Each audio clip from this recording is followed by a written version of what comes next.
standing here in the Glorieta Pass battlefield. This is a beautiful battlefield here in New Mexico.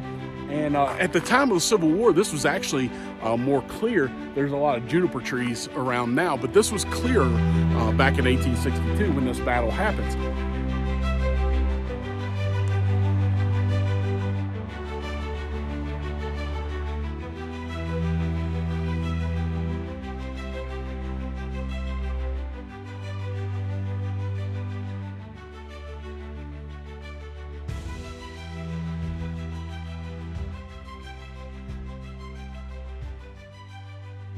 This battle is fought March 26th through March 28th, 1862, and it is another battle that is known as the Gettysburg of the West. You also have the Battle of Westport, which is fought in 1864.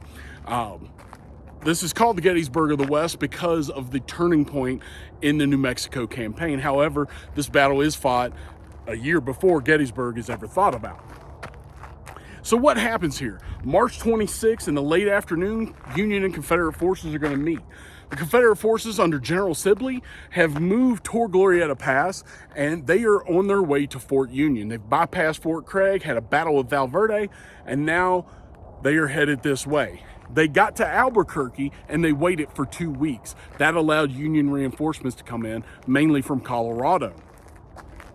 As the Confederates are moving, they split into 3 separate columns. The reason they do this is because if the Union troops come at them, one of the other columns will be able to flank them. General Sibley is from this area. He was at Fort Union, not necessarily born here, but he was at Fort Union as a soldier, so he knows the area very well. That's why he decides to split his forces.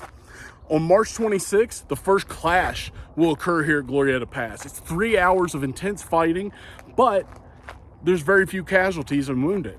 Both sides will actually withdraw with very few killed.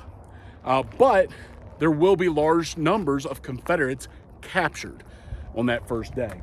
The second day, the armies will kind of lick their wounds and kind of look at each other, trying to figure out what to do. And a little bit of maneuvering will happen. But on day 3, March 28th, the killing blow at Conocito will happen, Johnson's Ranch.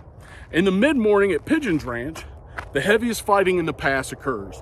It's 4 hours of constant combat right in this area where we're at. And the results are some of the heaviest fighting of the entire battle. Federal units will retreat toward Camp Lewis which is near Kozlowski's stage station. But both sides are going to claim victory on this day, and as I said, they both experience heavy casualties.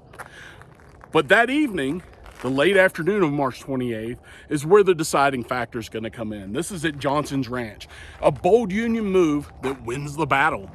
1/3 of the federal force will attack, and the result of that will be the destruction of rebel supplies and a Union strategic victory. The destruction of that supplies makes Sibley unable to stay in this part of New Mexico. He had come into New Mexico with the idea of going out and getting the gold and silver minefields, getting to California and taking part of that, opening a way from the Pacific Ocean for supplies to come into the western part of the Confederacy.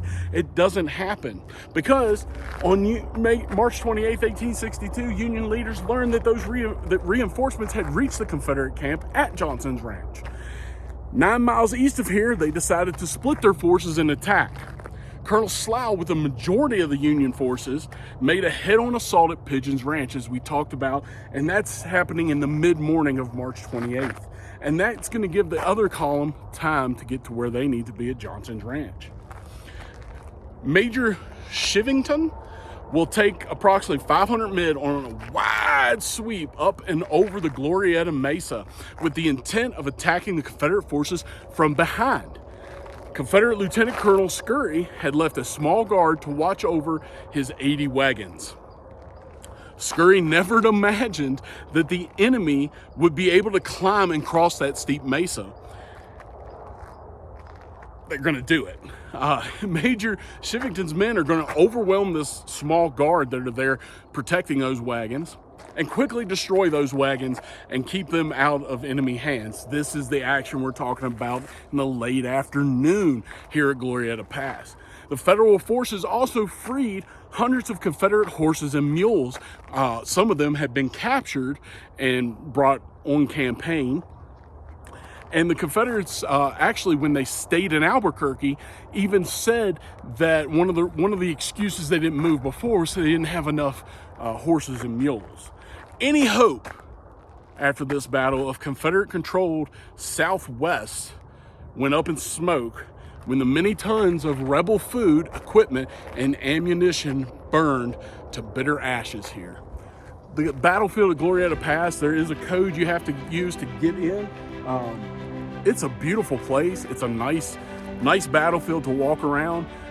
There is a little bit of a strenuous trail, not too terrible bad, but bring water with you, bring sunscreen. We're in New Mexico. It's hot. I think it's 102 right now. But definitely get out here. There's a lot of signs on the way in, a lot of signs here on the battlefield. They've done a great job interpreting this. And this is really cool. The turning point of the New Mexico campaign right here, Glorieta Pass, 1862.